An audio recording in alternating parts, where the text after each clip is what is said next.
হাজার বছর আগে অ্যারিস্টটল বলে গেছেন men by nature are political animal, অর্থাৎ মানুষ মাত্রই প্রকৃতিগতভাবেই রাজনৈতিক প্রাণী।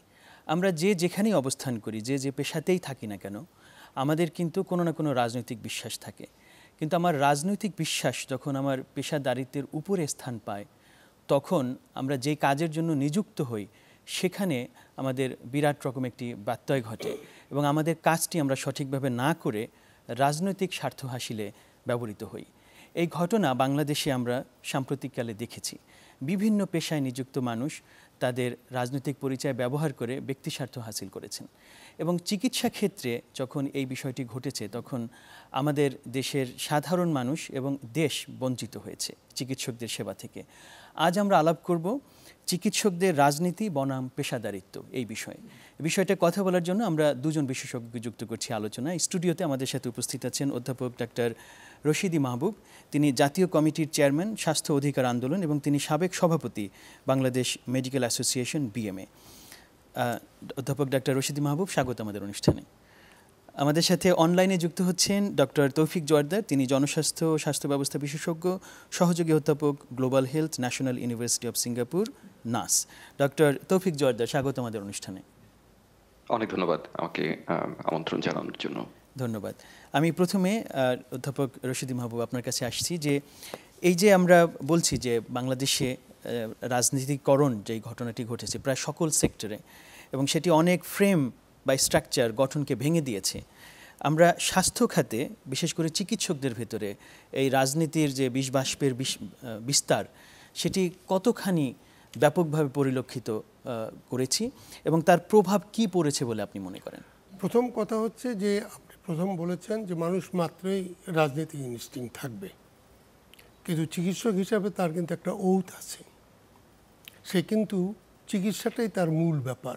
জি। এবং সেখানে জনস্বার্থে, আমি আবারও বলবো, আমার পেশা অনেক সময় জনস্বার্থের বিপরীতে যাবে কি যাবে না, কিন্তু যেতে পারে না। কারণ আমি কিন্তু যে চিকিৎসক হিসাবে দুটো ভূমিকা আমার আছে। একটা হচ্ছে চিকিৎসক হিসাবে লোকজনকে সেবাদান করা এবং জনস্বার্থে যেগুলো জনগণ চায় তার সাথে একাত্মতা ঘোষণা করা। কিন্তু আমরা দেখেছি এটা বর্তায় ঘটে বিভিন্ন সময়ে প্রাপ্তির লক্ষ্যে।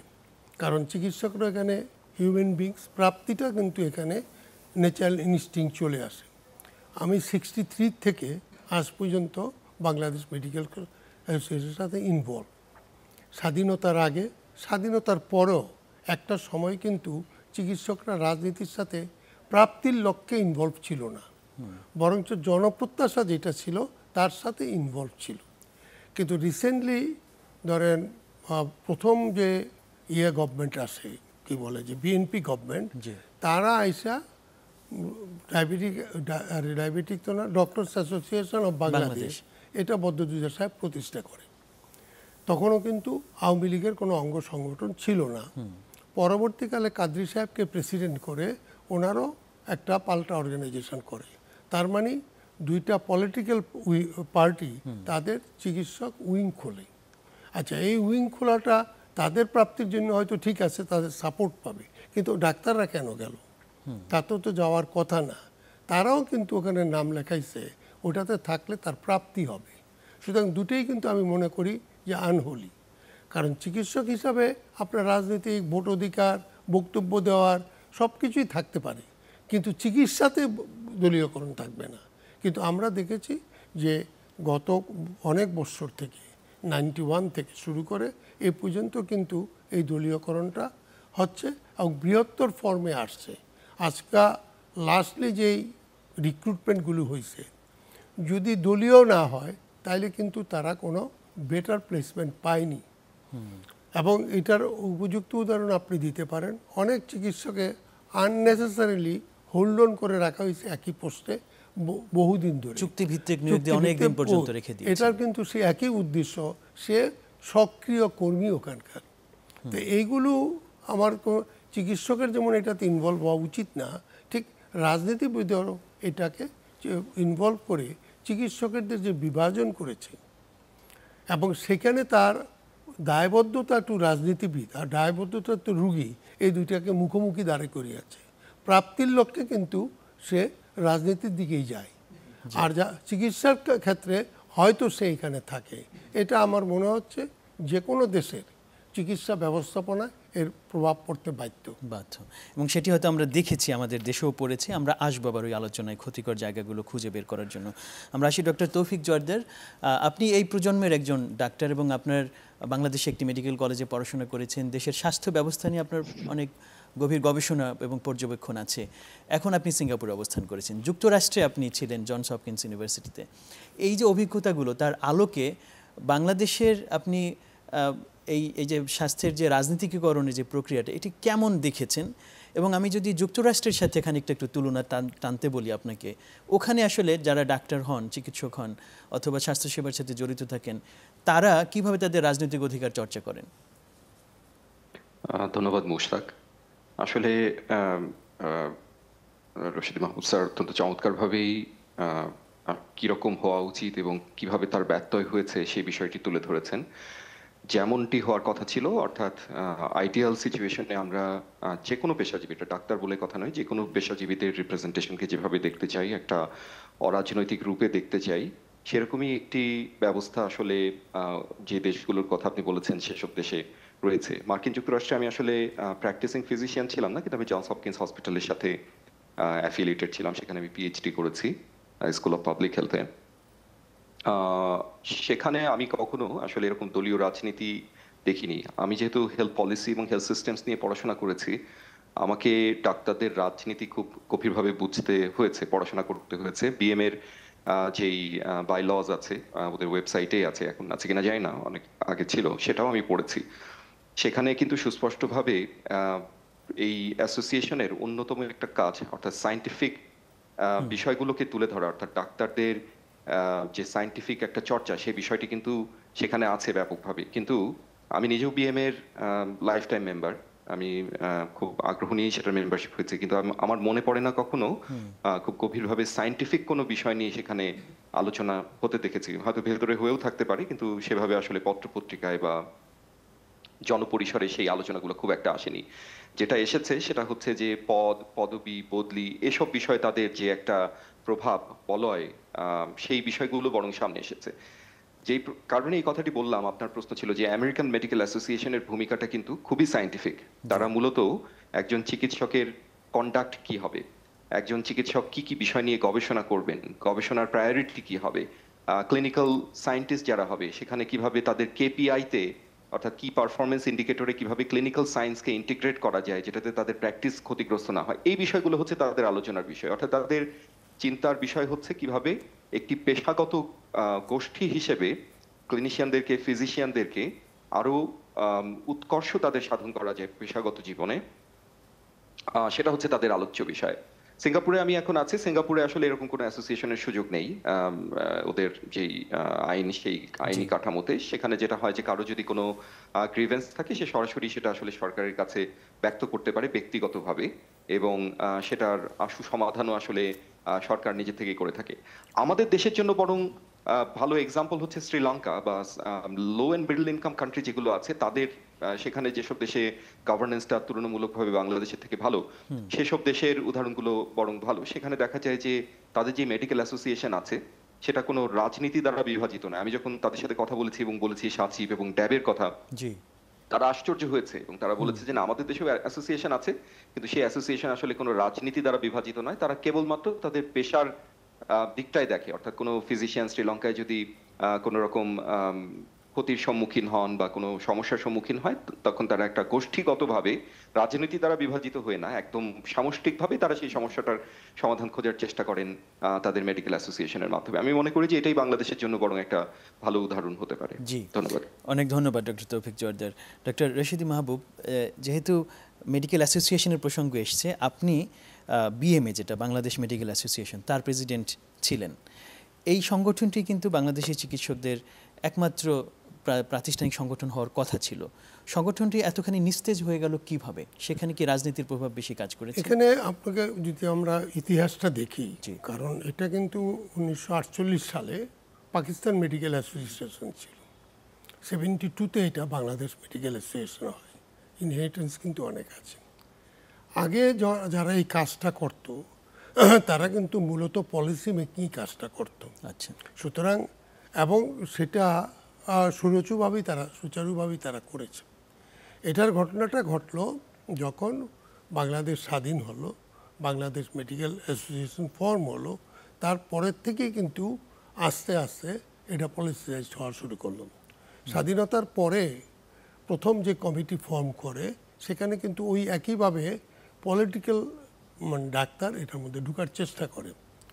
এনিওয়ে কিন্তু সেখানে অনেকটা সময় এটা পারেনি কারণ তখন যে চিকিৎসকদের যে দাবি দেওয়া, সার্বিক দাবি দেওয়া, সেটার জন্য বিএমই আন্দোলন করত, কোনো দলীয় ইয়েতে না। এবং এখন আমার মনে আছে যে যে ইয়ের সময়, এরশাদের সময়ও এই চিকিৎসকরাই ছিল মূল ভূমিকা, বিশাল ভূমিকা রেখেছে। তখন কিন্তু বিভাজন ছিল না, এবং ডাক্তার মিলনের যে আত্মত্যাগ, আমি বলছি সেই জায়গাটাই ছিল না। সেখানে কন্ট্রাডিকশন হতো। তার মধ্যে একটা বড় ঘটনা ঘটে গেছে, একটা স্বাস্থ্যনীতি এসেছিল ইয়ার সাথে কি বলে যে এরশাদের আমলে পার্লামেন্টে পাশও হয়েছিল, কিন্তু সেটা যেহেতু ডাক্তাররা মনে করেছে সার্বিকভাবে, তারা কিন্তু এটা প্রত্যাখ্যান করেছে। পরবর্তীকালে এটা উঠেও নিয়ে গেছে। এটা গেল কিন্তু এরশাদের আমল পর্যন্ত। এরশাদের পরের থেকে যখন হলো, তারপরের থেকে কিন্তু এটা দলীয় রাজনীতির আওতায় পড়ে গেল। প্রথম পড়ল কারণ তখন প্রথম আসলো ড্যাব, মানে বাংলাদেশ জাতীয়তা পার্টি, তাদের penetration to the community comparatively কম ছিল। তখন তারা একটা অর্গানাইজেশন করলো, দিলেন প্রাইম মিনিস্টার বদরুদ্দোজা চৌধুরী সাহেবকে, ডক্টরস অ্যাসোসিয়েশন অফ বাংলাদেশ। কারণ সেখানে হুড় করে আমার কমিউনিটির লোকজন ঢুকলো, এবং তাদের মূল লক্ষ্য কিন্তু রাজনীতিও না, ইয়াও না, কি বলে যে পেশাজীবীও না, তারা প্রাপ্তির লক্ষ্যটা সেখানে মূল দেখলো। ঠিক এইটা কয়েক বছর চলার পরে দেখা গেল আওয়ামী লীগও কাদির সাহেবকে দিয়ে তারা স্বাধীনতা চিকিৎসক পরিষদ করলো, সাচিব নামে যেটি পরিচিত, এবং দুটার কিন্তু উদ্দেশ্য তখন এক হয়ে গেল। জনস্বার্থ তখন আর এখানে রইল না, এবং চিকিৎসকদের দাবি দেওয়া নিয়ে কোনো আন্দোলনও হয়নি, চিকিৎসা ব্যবস্থা নিয়েও কোনো আন্দোলন হয়নি। কারণ যারা নেতা, they are loyal to political leaders. Political লিডার্সের কাছে যখন আপনি কথাটা বলেন, তখন কিন্তু তারা ওইটা শুনতে, কারণ সে তো তার লোক, সুতরাং সে পারেনি। এবং এইখানে আরও কিছু ঘটনা ঘটে যায়, সেটা হচ্ছে যেহেতু এই দলীয় রাজনীতির কারণে সাধারণ চিকিৎসকরা কিন্তু ব্লেম গেমে পড়ে যায়। কারণ ব্লেম গেমটা কীরকম হচ্ছে, ওরা করে না, কিন্তু ব্যর্থতা তো সরকারের, ওদের গিয়ে করাতে পারেন না, সেটা কিন্তু তারা স্বীকার করে না। এবং সেই প্রশ্ন আমরা অনেকবার বলেছি যে রাষ্ট্রের দায়িত্ব, এখনও যে আইন আছে সেটা কিন্তু কোনো সরকারি চাকরিজীবী ডাইরেক্টলি কোনো রাজনীতি দলের সাথে যুক্ত হতে পারে না, কিন্তু সেটা কিন্তু হয়েছে এই দুই দলের ডাক্তারদের মধ্যেই, তারা ড্যাব এবং সাচিবে জয়েন করতে, but they are subject of the তারা কিন্তু সরকারি চাকরিজীবী, তাদের প্রতি কোনো অ্যাকশান নেওয়া হয়নি আইন থাকলেও, বরঞ্চ তাদেরকে ফেভার করা হয়েছে। আর আমার চিকিৎসকরাও ওখানে গেছে পলিটিক্যাল উচ্চবিলাসী, ওখানে ওইটাকে ফুটিং করে এমপি হওয়া বা প্রাপ্তির লক্ষ্যে এটা তারা চালিয়ে গেছে। কিন্তু একটা সময়ের এর তো শেষ আছে, কারণ যখনই আপনি এটা করতে যান, পরবর্তীকালে দেখা গেল এটা আরও হয়ে দাঁড়ালো। দুই দল যখন ক্ষমতায় আসে, তাদের নিজের লোক ছাড়া অন্যকে মূল্যায়ন তারা করেনি, এবং সেই জন্য হয়েছে কি, অদক্ষকে দিয়ে এখন কিন্তু চিকিৎসা ব্যবস্থা চলছে, যার ইয়াটা এখনো আমাদের মধ্যে রয়ে গেছে, ভোগান্তিটা আমরা শিকার হচ্ছি। আমরা বুঝতে পারছি যে বাংলাদেশে একটা লম্বা সময় ধরে আসলে রাজনীতির থাবা আমাদের চিকিৎসা যে ক্ষেত্র সেটাকে বিস্তারিত করে রেখেছিল। আমরা এই জায়গাটায় একটু শুনতে চাই যে বিশেষ করে চিকিৎসা ক্ষেত্রে উৎকর্ষ সাধনের পথে এই ধরনের রাজনৈতিক যে প্রভাব, সেটি কতখানি নেতিবাচক ভূমিকা রেখেছে, এবং তার ফলে আমাদের চিকিৎসা ক্ষেত্রে যেখানে আমরা পৌঁছতে চেয়েছিলাম সেখানে পৌঁছানোটা কতখানি বাধাগ্রস্ত হয়েছে, এই বিষয়ে আপনার অভিমত। ধন্যবাদ মুশতাক। কনসেপচুয়ালি যদি চিন্তা করি তাহলে তো এটা খুব স্পষ্টই বোঝা যায় যে যখন আমি দেখব যে আমার নিজের যে প্রফেশনাল অ্যাপটিটিউড সেটাকে যদি কাজে না লাগিয়ে আমি যদি কেবলমাত্র আমার রাজনৈতিক লেজুর বৃত্তিকে ব্যবহার করে একটা ভালো পজিশনে যেতে পারি, স্বাভাবিকভাবে আমি সেটাই করার চেষ্টা করব। সেই সুযোগটা আসলে কখনোই থাকা উচিত ছিল না, যেটা আনফরচুনেটলি হয়েছে। আর যদি প্র্যাকটিক্যালি স্পিকিং আমি যেটা দেখেছি, আমার যেহেতু বাংলাদেশে আমি প্রায় 1 দশকেরও বেশি সময় স্বাস্থ্য ব্যবস্থা নিয়ে আমি গবেষণা করেছি, সেখানে একটা পলিসি অ্যানালাইসিস আমরা করেছিলাম হেলথ ওয়ার্কফোর্স রিটেনশনের উপরে আর কি, সেটা স্বাস্থ্য মন্ত্রণালয় এবং বিশ্ব স্বাস্থ্য সংস্থার যৌথ তত্ত্বাবধানে হয়েছিল, ব্র্যাক বিশ্ববিদ্যালয় থেকে আমরা করেছিলাম। সেখানে আমরা দেখেছি যে কেন ডাক্তাররা রুরাল এরিয়াতে থাকে না। আমরা জানি যে বাংলাদেশে বলা আছে, যেটা আইন মানে নিয়ম, যেটা যে পাশ করার পরে তারা যখন গভর্নমেন্ট জবে যায় তাদেরকে 2 বছর কিন্তু একটা রুরাল বা ডিসঅ্যাডভান্টেজ এরিয়াতে মিনিমাম 2 বছর থাকা লাগে। ব্যতিক্রম আছে, যদি তারা বেসিক সায়েন্সে থাকে সেক্ষেত্রে সেটা কমিয়ে 1 বছর করা হয় তাদেরকে প্রণোদনা দেওয়ার জন্য, কিন্তু নর্মাল নিয়মটা হচ্ছে যে তারা 2 বছর না গ্রামে থাকবেন। সেখানে আমরা ডাক্তারদের সাথে ইন্টারভিউ করে দেখেছি যে যারা সেই সময় সাচিব, যেহেতু সেটা আওয়ামী লীগের সময় হয়েছিল আমাদের গবেষণাটা, যে যারা সাচিবের সাথে জড়িত তাদেরকে কিন্তু এটা কেবলমাত্র আইন কাগজে কলমে আছে, তাদের বাস্তবিক পক্ষে কখনোই গ্রামে গিয়ে চিকিৎসা দিতে হতো না। এবং সেটা যখন ঘটতো, যখন অনেক ডাক্তার যারা সাচিব করে বলে এই সূত্রে তারা একটা লেভারেজ পেয়ে যাচ্ছে, তারা একটা সুবিধা পেয়ে যাচ্ছে, তাদের গ্রামে যেতে হচ্ছে না, তখন অন্যান্যরাও চিন্তা করে যে আমি কেন আমার ক্যারিয়ার, আমার পরিবার, আমার সুখ স্বাচ্ছন্দ্য বিসর্জন দিয়ে গ্রামে বসে থাকবো। তখন তারাও এটার কিন্তু নানা ভাগ ফোকর খুঁজতে থাকে এবং সেটা অনেক সময় তারা কিছু অর্থ ব্যয় করে পেয়েও যায়। আমাদের কিছু অর্থের বিনিময়ে, কিছু ঘুষের বিনিময়ে, মানে ইন্টারনাল যেই বাণিজ্য যেটা হয় আর কি, সেটার মধ্য দিয়ে তারা কিন্তু অন্য জায়গায় চলে যায়। এভাবে আমাদের দেশের গ্রামের মানুষরা শিক্ষা, স্বাস্থ্য সেবা থেকে বঞ্চিত হয়। এভাবে আসলে শুধুমাত্র একটা উদাহরণ আমি দিলাম, এরকম কিন্তু উদাহরণ কেবলমাত্র স্বাস্থ্য সেবার ক্ষেত্রে নয়, তাদের প্রমোশনের ক্ষেত্রেও প্রযোজ্য। যখন একজন মানুষ দেখছে যে তার রাজনৈতিক অভিলাষের মাধ্যমে, রাজনৈতিক অ্যাফিলিয়েশনের মধ্য দিয়ে তার যে প্রফেশনাল যেই অ্যাচিভমেন্ট সেটা সে অনায়াসে অর্জন করতে পারছে, তার পক্ষে তো আসলে আর বই নিয়ে পড়ে থাকার কোনো প্রয়োজন নেই, সে সেটার পেছনে আসলে সময় ব্যয় করবে। এবং সেই জিনিসগুলো ঘটেছে এবং এভাবে তারা অনেকেই প্রমোশন নিয়েছে। কিন্তু এটার কারণে যেটা হয়েছে, জনস্বাস্থ্য ক্ষতির সম্মুখীন হয়েছে। এটার মাধ্যমে আমাদের ক্লিনিক্যাল যেই রিসার্চ, ক্লিনিক্যাল এক্সেলেন্স, এই জিনিসগুলো ক্ষতিগ্রস্ত হয়েছে। কারণ যে মানুষগুলো দিনের পর দিন, বছরের পর বছর কেবলমাত্র রাজনীতি সেবা করে, চিকিৎসা সেবা না করে রাজনীতি সেবা করে যখন তারা একটা পদ পদবি বাগিয়ে নিয়েছে, ভালো পজিশন বাগিয়ে নিয়েছে, তাদের তো আসলে ক্লিনিক্যাল এক্সেলেন্সের পিছনে তাদের সময় দেওয়ার, শ্রম দেওয়ার, মেধাকে ব্যয় করার কোনো প্রয়োজন দেখা দেয়নি। এভাবে আমাদের চিকিৎসা ব্যবস্থা, ক্লিনিক্যাল সায়েন্সটা একভাবে স্ট্যাগনেন্ট হয়ে গিয়েছে আর কি। সেটাই খুবই বলা যায় হতাশাজনক একটি বিষয় আসলে আমরা পরিলক্ষণ করেছি আমাদের এই জগতে। আমি আসি ডক্টর রশিদী মাহবুব আপনার কাছে, যে এই যে একটি লম্বা সময় ধরে আমরা এই প্রক্রিয়াটার মধ্য দিয়ে গিয়েছি, আমাদের কিন্তু যদি আন্তরিক থাকতো সরকার, সেটা যেই ফরম্যাটেই থাকুক, বিগত যেই সরকার চলে গেছে তারা যদি আন্তরিক থাকতো, সাচিব নয়, তারা কিন্তু চাইলে বিএমএকে শক্তিশালী করে এটার মাধ্যমেও কিন্তু তারা তাদের রাজনৈতিক উদ্দেশ্য যেটা, সেটাও হয়তো কিছুটা অর্জন করতে পারতো এবং একটা সাধারণ একটি ফ্রেম তারা তৈরি করতে পারতো। এখানে সরকারের দায় কতখানি এই রাজনীতিকীকরণের ক্ষেত্রে এবং চিকিৎসকদের দায় কতখানি? প্রথম শর্ত হচ্ছে যে দলীয়করণ হয়েছে, এ সম্বন্ধে কোনো দ্বিমতের অবকাশ নাই। দায় যে দেয় আর যে নেয়, এখানে ভাগ করা যেতে পারে, কিন্তু যে দেয়, যে করায়, তার দায়টাই বেশি। এখানে কিন্তু সরকারের দায়টাই বেশি, কারণ সরকার দেখতে চাইছে যে তার জায়গাটা অনেক কমিউনিটির মধ্যে এবং উনি যা চায় তাই করাতে পারে, কারণ সেখানে কিন্তু মেডিকেল অ্যাসোসিয়েশনের কোনো ভূমিকা নাই। এই কারণ আমি আপনাকে কতগুলো জিনিস বলছি। প্রথম কথা হচ্ছে, সরকারের এখানে বিবর্তন হয়েছে, চিকিৎসকদের পদায়ন, প্রমোশন, এটা সরকার নিজে নিয়ে নিয়েছে। আগে ছিল এটা পাবলিক সার্ভিস কমিশনের হাতে। আচ্ছা, ঠিক একইভাবে আজকে পোস্ট গ্রাজুয়েশনে পড়ার ক্ষেত্রেও এই ঘটনা ঘটছে। সুতরাং দলীয়করণ যে সর্বাত্মকভাবে ঢুকেছে তা অস্বীকার করার কোনো কারণ নাই। এবং দলীয় পরিচয় বড় পরিচয়, ডাক্তারটা হচ্ছে তার বাহন, কারণ সে যদি ডাক্তার না হয়েও এটা দিয়ে গেলে অন্যদিকে সে যেতে পারত। এটা আনহলি। কিন্তু কেন হলো, প্রশ্নটা হচ্ছে এখানে কে দায়ী। এটা কিন্তু এক কথায় বলা, কারণ একজনের কাদা ছোড়াছড়ি হবে, কিন্তু সত্যিকারের অর্থে এটা হয়েছে। কিন্তু কোনো চিকিৎসা ব্যবস্থাপনায় বা চিকিৎসায় এটা হওয়ার কথা না। শুধু এটার উৎপত্তি আরও আছে। বাংলাদেশে পোস্ট গ্রাজুয়েট মেডিকেল এডুকেশন 2 ভাগে বিভক্ত, college and university. University and কলেজের মধ্যে আবার এখানে দ্বন্দ্ব আছে, কারণ কলেজের একটা ফরম্যাট আছে, ব্রিটিশ কালচার, সেখানে কিন্তু আপনার যে কোনোভাবেই করতে পারে না। কিন্তু ইউনিভার্সিটি যখন করেছে সেখানে কিন্তু তাদের নিজস্ব গোত্রীয় ব্যাপার থাকে।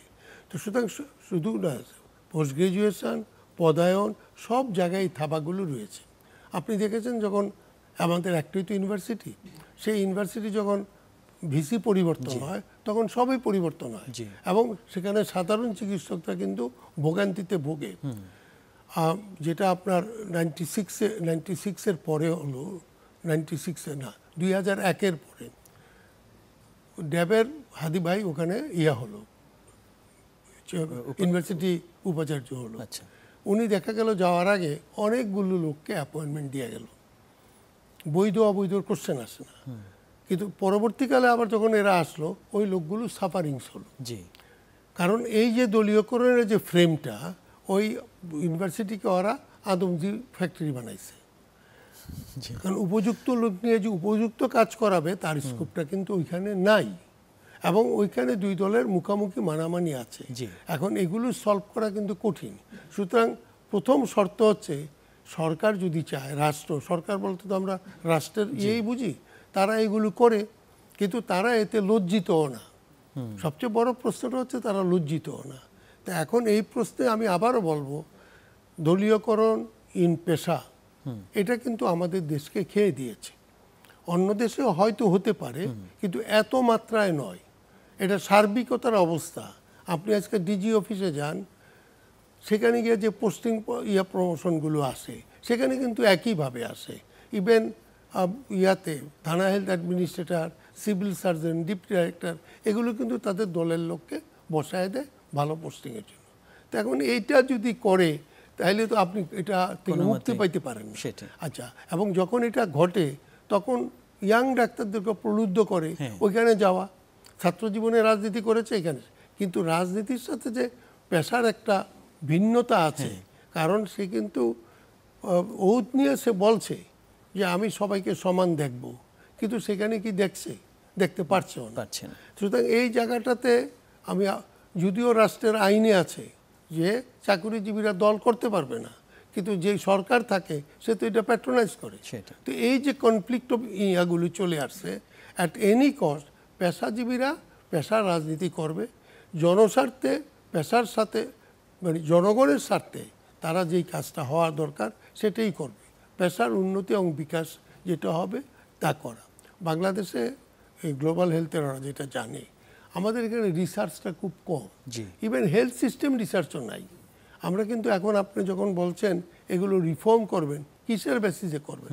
তথ্য তো লাগবে, সেই তথ্যটা দেখা। আরেকটা শব্দ ও ব্যবহার করেছে, ব্যবস্থাপনা। ব্যবস্থাপনা ডাক্তারই হতে হবে, তাহলে আমার দৃষ্টিভঙ্গিটা কিন্তু এক পেশে হয়ে যাবে। যে যোগ্যতাকেই দিতে হবে। ওর হয়তো ডাক্তারিতে নলেজ নাই, ডাক্তারি নলেজের লোকও তো হায়ার করা যায়। সুতরাং এটা পারা যাবে না, এটা তো কোনো কথা। দক্ষ ম্যানেজার আমার দরকার, এই জায়গাটা যেখান থেকেই হোক না কেন সেখানে আমাদের সেখানে যেতে হবে। জি, ধন্যবাদ ডক্টর মাহবুব। আমরা ডক্টর তৌফিক জোয়াদের এই জায়গাটা একটু আসি, যে এই যে স্বাস্থ্য ব্যবস্থাপনায় যাদেরকে আমরা লিডারশিপ পজিশনে চাই, এখন আমরা বেশিরভাগ সময় আমাদের এখানে দেখি প্রায় ডাক্তাররাই থাকেন। এটি কি বাধ্যতামূলক, নাকি অন্য জায়গা থেকেও আমরা প্রশাসকদের যারা ভালো ব্যবস্থাপনা করতে পারে তাদের আনতে পারি? সিঙ্গাপুর এবং অন্যান্য জায়গার অভিজ্ঞতা থেকে একটু যদি বলেন। এটা শুধু আমি প্রফেসর রশিদ মাহবুবের সাথে সম্পূর্ণ একমত। আসলে এটা ডাক্তার কি ডাক্তার না সেটা মুখ্য কথা না, কথা হচ্ছে আপনি তাকে দিয়ে কি কাজটা করিয়ে নেবেন, সেই কাজের জন্য যে উপযুক্ত সে ডাক্তার হলে ওয়েল অ্যান্ড গুড, না হলেও আমার তাকে এন্টারটেইন করতে হবে বা ওয়েলকাম করতে হবে, এরকম একটা মানসিকতা থাকতে হবে আর কি। আমি বাংলাদেশের স্বাস্থ্য ব্যবস্থার উদাহরণ দিয়ে যদি বলি, যে এখানে আপনার আমার যে বিসিএস রিক্রুটমেন্ট যেটা হয় বিসিএস স্বাস্থ্যে, সেখানে কিন্তু এটা যেন একটা ক্লিনিশিয়ানদের ইনটেকের ইনলেট, উইচ ইজ ওকে, কিন্তু এখানে আমার কিন্তু মনে রাখতে হবে যে আমাদের মানে স্বাস্থ্য ব্যবস্থার যে কাজ সেটা কিন্তু 100% ক্লিনিক্যাল কাজ না। এখানে আপনার প্রিভেনশনের কাজ আছে, এখানে অ্যাডমিনিস্ট্রেশনের কাজ আছে, এখানে গবেষণামূলক কাজ আছে, এখানে আপনার আউটব্রেক ইনভেস্টিগেশনের কাজ আছে। তারপরে আপনি যদি চিন্তা করেন যে মিনিস্ট্রি অফ হেলথে, যদিও সেখানে ট্র্যাডিশনালি ডিজি হেলথ থেকে নেওয়া হয় না মানুষকে, খুব অল্প কয়েকজন মানুষ কালে ভদ্রে সেখানে পোস্টিং পান, কিন্তু সেটাও কিন্তু একটা টেকনিক্যাল মিনিস্ট্রি। সেখানেও কিন্তু আপনার গভর্নেন্সের জন্য এবং পলিসি মেকিং এর জন্য স্বাস্থ্যের ব্যাকগ্রাউন্ড আছে, এরকম মানুষ আসা দরকার। এখন স্বাস্থ্যের ব্যাকগ্রাউন্ড বলতেই আমরা অনেক সময় মনে করি যে ডাক্তারই হতে হবে, সেটাও কিন্তু ঠিক না। স্বাস্থ্য পেশার মধ্যে অনেকেই আছেন, আমরা তো স্বাভাবিকভাবেই চিকিৎসক ছাড়াও নার্সদের কথা জানি, বা অন্যান্য প্রফেশনাল গ্রুপ যারা আছে প্যারামেডিক্সদের কথা জানি, বা স্যাকমোদের কথা জানি, কিন্তু এর বাইরেও কিন্তু পাবলিক হেলথ প্রফেশনালরা আছে, health policy and health systems রিসার্চাররা আছে, হেলথ কমিউনিকেশন এক্সপার্টরা আছে। আপনি নিজেও কিন্তু জেনেটিক্স নিয়ে কাজ করেন, ক্যান্সার নিয়ে কাজ করেন, আপনি কিন্তু ডক্টর নন। তো এরকম কিন্তু অনেক প্রফেশন আছে যারা স্বাস্থ্য ব্যবস্থায় একটা মিনিংফুল কন্ট্রিবিউশন রাখতে পারে, তাদেরকে এই ইনলেটের মধ্যে শামিল করার দরকার আছে। আমরা জানি যে যখন জাহাঙ্গীরনগর বিশ্ববিদ্যালয়ে পাবলিক হেলথ ফ্যাকাল্টি আছে, হ্যাঁ, এখানে এরা কিন্তু কেউই ডাক্তার না, কিন্তু এরা আপনার অনার্স করছে, মাস্টার্স করছে পাবলিক হেলথে। আপনি যদি আপনার ইনলেট যেটা, যার মাধ্যমে আপনি স্বাস্থ্য ব্যবস্থায় আপনার মানুষদেরকে ঢোকাচ্ছেন সেবা দেওয়ার জন্য, সেখানে যদি আরেকটু উদার না হন, তাহলে এই মানুষগুলো তাদের ট্রেনিং নিয়ে বসে থাকবে, তারা কিন্তু স্বাস্থ্য ব্যবস্থায় কন্ট্রিবিউট করতে পারবে না। কাজেই আমি যেটা মনে করি, বাংলাদেশের প্রেক্ষাপটে ডাক্তাররা আছেন দীর্ঘদিন ধরে, কিন্তু আমি যদি ডাক্তারদেরকেও নিয়োগ দিই, আমার নিশ্চিত করতে হবে যে তারা তাদের অ্যাডমিনিস্ট্রেশন সামলানোর অভিজ্ঞতা সম্পন্ন ডাক্তারদেরকে যেন আমরা নিয়োগ দিই। প্রথম কথা, ধাপে ধাপে এটাকে আসলে চেঞ্জ করতে হবে, এবং যারা এই পজিশনে আসবেন তাদের যেন হায়ার লিডারশিপ ট্রেনিং এর ব্যবস্থা করা হয়। সিঙ্গাপুরের কথা জিজ্ঞেস করছিলেন, আমি এখানে সেটাই দেখেছি। এখানে ট্র্যাডিশনালি চিকিৎসকরাই বিভিন্ন হসপিটালের সিইও হিসেবে আছেন, ডিপার্টমেন্টের হেড হিসেবে আছেন, কিন্তু তারা কিন্তু মানে সুপার এক্সটেন্সিভ ট্রেনিং এর মধ্যে দিয়ে তাদেরকে যেতে হয় লিডারশিপ পজিশনে যাওয়ার জন্য। কাজেই কেবলমাত্র একজন চিকিৎসক হলে যে তিনি ভালো অ্যাডমিনিস্ট্রেটর হয়ে যাবেন তার নিশ্চয়তা নেই, সেটা নিশ্চিত করেই তাকে সেই পদটা দিতে হবে যেটার জন্য যোগ্য।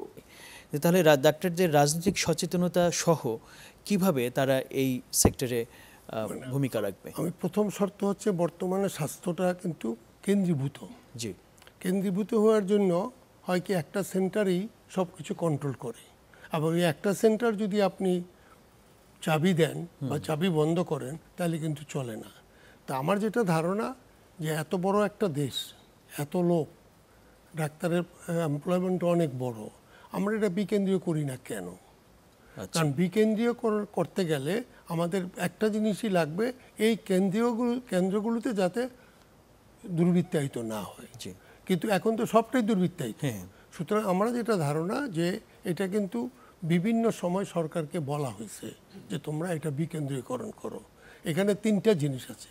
Public health is a central government subject, কিন্তু হাসপাতাল চালানো তো সেন্ট্রাল গভর্নমেন্ট সাবজেক্ট নাও হতে পারে। Everyone can have it. Education ওই সেন্ট্রালের হতে পারে, কিন্তু প্রশ্নটা হচ্ছে যে আমরা কিন্তু সবটাই দিয়ে দিচ্ছি সেন্ট্রালকে। আর সেন্ট্রালে যারা এটা কন্ট্রোল করে তারা কিন্তু অনেক ক্ষমতার অধিকারী, তারা অ্যাকাউন্টেবিলিটি নাই। আজকে আমার প্রথম শর্ত হচ্ছে যে স্বাস্থ্য ব্যবস্থাপনা, স্বাস্থ্যকে বিকেন্দ্রীয়করণ করেন যতটুকু সম্ভব, স্টেক হোল্ডারদের সাথে বলে, কারণ তারাই সেটা নিয়ন্ত্রণ করবে, কিন্তু সরকারের আওতার বাইরে নয়। সরকারের কাজটা হবে ওখানে তদারকি করা, এবং সেখানে যদি চান যে স্বাস্থ্য কমিশন করে কোথায় কিভাবে করা যায় সেটা আপনারা করেন। হয়তো একদিনে হবে না, কিন্তু তারপরে যে জিনিসটা এটা করতে গেলে আইনেরও পরিবর্তন লাগবে। কি কি আইন পরিবর্তন করতে হবে সেটা আপনার লাগবে। আর্থিক যে টাকাটা এখন দেন তা কিন্তু খুব কম। স্বাস্থ্য ব্যবস্থাপনায় আপনাকে স্বাস্থ্য খাতে টাকা বাড়াতে হবে। আপনার কিন্তু আমরা একটা জিনিস আপনারাই বলেন যে আমরা বাজেট টাকা দেই, কিন্তু এরা খরচ করতে পারে না, তাহলে এদের দক্ষতা নাই। দক্ষতা বাড়ানোর একটা চেষ্টা করতে হবে। সুন্দর স্বাস্থ্য ব্যবস্থাপনার জন্য লেট আস স্টার্ট। কালকেই যে সবটা করতে পারবেন তা না, কিন্তু উই ক্যান গো ফর। আমরা যদি নীতিগত সিদ্ধান্ত নেই, তারপরে কিন্তু এগুলি স্লোলি করা যেতে পারে, এবং আমরা যদি করে দেখাতে পারি জনগণের এতে বেনিফিট আছে, জনগণ এতে সেখানে সম্পৃক্ত হবে। সুতরাং প্রক্রিয়াটা শুরু হোক, এটি আমাদের প্রথম বিষয়। ডক্টর তৌফিক জোয়ারদার, একটু ছোট করে জিজ্ঞেস করব যে আমরা যদি এই সকলের অংশগ্রহণে আমরা একটা পরিবর্তন চাই, তাহলে প্রত্যেকের বোধহয় একটু নতুন করে মাইন্ডসেট পরিবর্তনের একটি প্রসঙ্গ এখানে আছে। ডাক্তারদের কমিউনিটি এখানে কিভাবে স্বতঃপ্রণোদিতভাবে এগিয়ে আসতে পারে এবং এই পরিবর্তনকে এগিয়ে দিতে পারে বলে আপনি মনে করেন? আমি মনে করি সবার মানে আমরা একটা নতুন সময়ের মধ্যে দিয়ে যাচ্ছি, এই সময় নতুন করে আমাদেরকে ভাবতে হবে। চিকিৎসক সমাজের মাঝখানে, আমি নিজেও একজন বিং এ ক্লিনিশিয়ান, যদিও আমি এখন আর প্র্যাকটিসিং নই, কিন্তু আমি মনে করি যে আমাদের মাঝে কিন্তু এক ধরনের টানেল ভিশন আছে। আমরা আমাদের কেবলমাত্র নিজেদের পেশায় কিভাবে উন্নতি অগ্রগতি করা যাবে, কে আমার পেশার উপরে একটা আঘাত সৃষ্টি করছে, কোন প্রফেশনাল, এগুলো নিয়ে আমরা খুব বেশি ব্যতিব্যস্ত থাকি। আমাদের কনসার্ন থাকতে হবে অবশ্যই নিজের পেশার ব্যাপারে, কিন্তু সেটা আমাদেরকে যেন একটা টানেল ভিশনের মধ্যে না নেয়। আমরা যেন মানুষের স্বাস্থ্যকে আমাদের অবজেক্টিভ হিসেবে চিন্তা করি as a clinician, rather than আমার নিজের পেশাগত মানে ইমপ্রুভমেন্ট থ্রু, মানে ইকোনমিক্যালি আমি কিভাবে কত বেশি অর্জন করতে পারবো, টাকা পয়সা কামাতে পারবো, এগুলোর থেকে আমার চিন্তা করা উচিত যে আমি একজন হেলথ প্রফেশনাল, জনগণের স্বাস্থ্য যেন আমার মৌলিক উদ্দেশ্য হয়, সেটা চিন্তা করে যেন আমার চিন্তা, আমার উদ্দেশ্য, আমার কার্যক্রম সবকিছু পরিচালিত নির্ধারিত হয়। হ্যাঁ, ওকে, ধন্যবাদ ডক্টর তৌফিক জোয়ারদার। অধ্যাপক রাশিদুল মাহবুব, অনেক কৃতজ্ঞতা আমাদের সাথে আজকে। Thank you very much. Let us hope the best. Let us hope for the best. Yes দর্শক, সুরক্ষায় প্রতিদিনে আমরা একটি বিশেষ প্রসঙ্গে আলাপ করলাম, চিকিৎসকদের রাজনীতি এবং তাদের পেশাদারিত্বের যেই দ্বন্দ্ব আমাদের এখানে দেখা দিয়েছে সেই প্রসঙ্গে। আমরা সকলেই চাইব এই যে নতুন সময়ে আমরা এখন প্রবেশ করেছি, সেখানে আমাদের নতুন ভাবনা এবং দেশকে সেবা দেওয়ার যেই নতুন উদ্দীপনা আমাদের মধ্যে তৈরি হয়েছে, সেটাকে প্রাধান্য দিয়ে আমাদের মনোজগতে একটি ইতিবাচক পরিবর্তন আনি। চিকিৎসা সেবায় জনগণ কেন্দ্রে থাকুক, জনসেবা আমাদের মূল চিন্তায় আমরা ধারণ করব, সেই প্রত্যাশা রেখে আজকের মতো শেষ করছি সুরক্ষায় প্রতিদিনের আয়োজন।